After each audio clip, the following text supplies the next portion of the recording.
আর ওদিকে এখানে যা ডেকোরেশনটা দেখছেন, মানে বেদি টেদি সাজানো যা কিছু, সেটা আমার সম্পূর্ণ আমার বোন করেছে, আমি একটুখানি সাহায্য করেছি।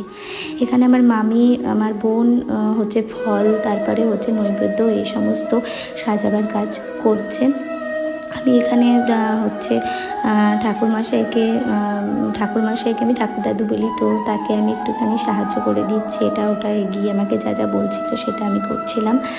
আর যেদিনকে আমাদের সত্যনারায়ণ পুজো হয় সেদিনকে এত বেশি হচ্ছে মানে বৃষ্টি হয়েছিল সকাল থেকে, মানে আমরা তো মানে ভাবতেই পারিনি যে ঠাকুর দাদু ঠিক টাইমে আসতে পারবে কিনা। আমাদের বলা হয়েছিল 10টার সময় পুজো শুরু হবে, কিন্তু ঠাকুর দাদু আস্তে আস্তে 11টা বেজে গিয়েছিল। তার কারণ সেদিনকে প্রচুর বৃষ্টি হয়েছিল সকালবেলা থেকে উঠেই।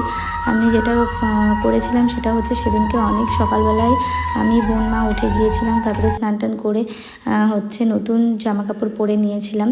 আর আমি সেদিনকে যে ভোগের খিচুড়িটা সেদিন